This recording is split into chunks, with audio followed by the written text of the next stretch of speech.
Hey guys, thanks for stopping by here today. Just going to do a quick video, kind of a follow-up to a previous video talking about home bake instruments, Granular sampler synthesizer. These days there's all kinds of gadget synths, samplers, sequencers on the market in that kind of sub $100 price point, which to me is really attractive because I can afford it and manipulate, mangle audio in different ways and then kind of use those in my compilations later on. This one today is just kind of like a lo-fi sampler, manipulator, mangler. Kind of hard to get your hands on these. You might want to check out their website. I'll put that up on the screen. There's one individual there, the designer, is making all kinds of really cool and interesting little gadget synths, sequencers, samplers these days. So I'd recommend checking them out. Today we're looking at the Granular. I'll give you a little close-up here. We've got a series of knobs, but first and foremost we have our input, where we're going to bring in our mono audio signal from whatever source you want. I'm actually using my turntable over there to bring in a mono signal to the input. One thing to note is there is an input trigger function that you can use to change that input into a trigger, which is really cool as you're using different modular synths and so forth, that you can trigger the sampler using a different piece of gear.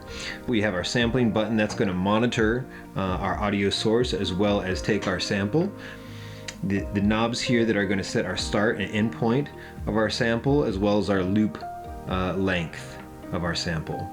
We've got a tune button so we can adjust the pitch of that sample as well as volume, and then we've got a couple envelope knobs here for setting the attack and delay of our envelope. Below here you can see we've got our kind of mini keyboard, our buttons here that act as our mini keyboard. We can play that sample just like it would be on a keyboard at different pitches. But that's not all, because we have a function button that allows us to do a series of other functions that are going to manipulate and change that sample byte in different ways. So the first few buttons here, this is the hold and cycle button. We can hold that sample repeating at whatever key we played last. We can cycle it back and forth. There's a ping pong mode here, which is a variation on how that sample is getting played back. Additionally, we've got the function button allows you to use the envelope to manipulate the sample, the tune of the sample or the pitch, the loop of the sample, to manipulate how that loop is playing back, as well as the ending.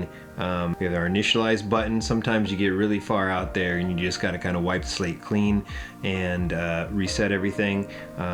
We have our voltage control amplifier, enable, disable. We've got this division button that is going to, haven't done much with that. I think that basically allows you to modify how the Granular is being triggered, as well as the clock settings. I'm still experimenting with it, having a lot of fun, making some really far out noises with this guy. How am I powering it? It's USB power.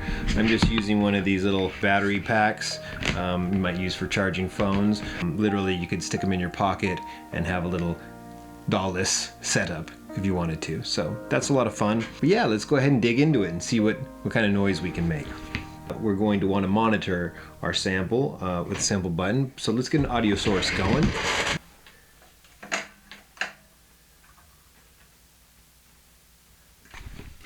So once I hit the sample button, we should hear our input.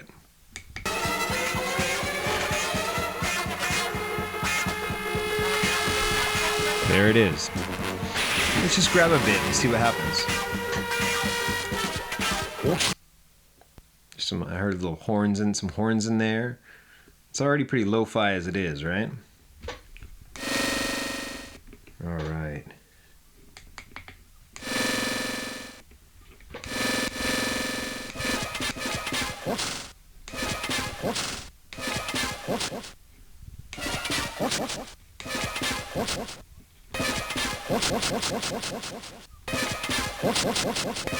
I can play my sample just like a keyboard here, but For modifying it, I'm going to go ahead and put it into a cycle mode.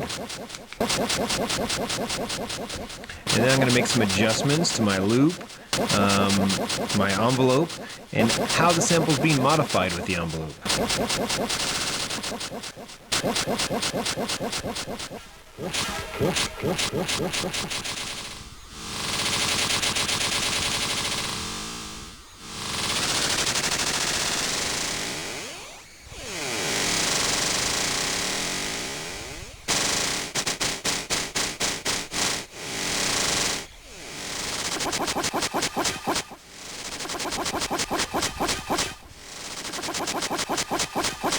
Okay, some really interesting results. Again, I'm taking kind of a lo-fi sample and making it even more lo-fi. So let's go ahead and take some more samples and see what happens.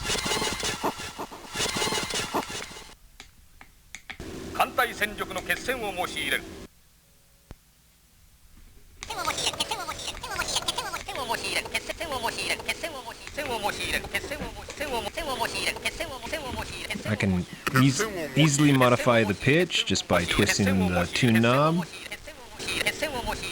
I can modify the length of my loop from something incredibly small to getting a larger part of the vocal.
So as you can see, it gets pretty far out there. Let's try another.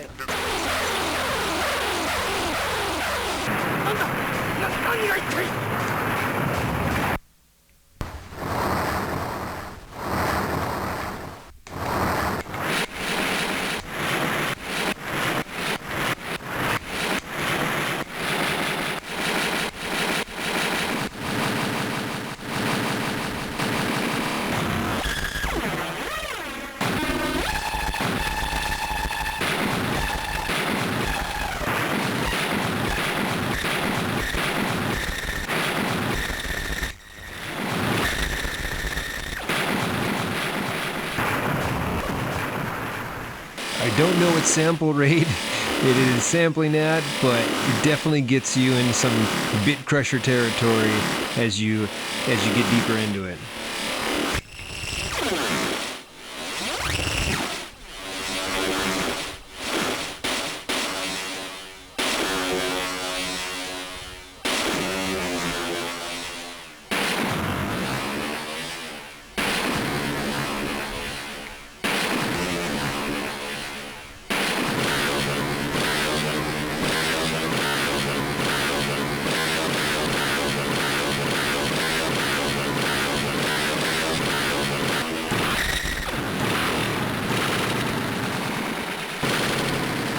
Let's try something else. Oh, I like that.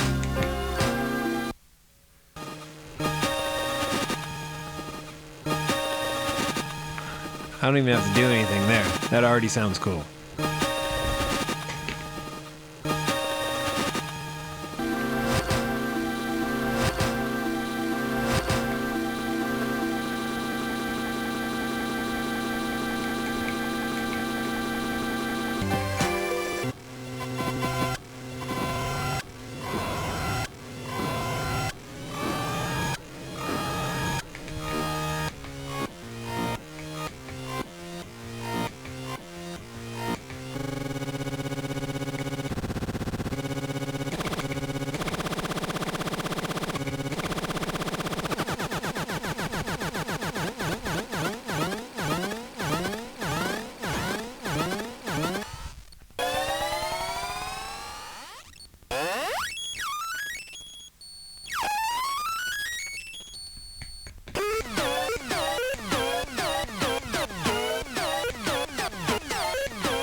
So I'm going to leave it at that, folks. But as you can see, there's a wide range of manipulation, mangling that you can do with some of these cool lo-fi gadget sequencers, samplers, synthesizers. So I recommend you go check out Home Bake Instruments.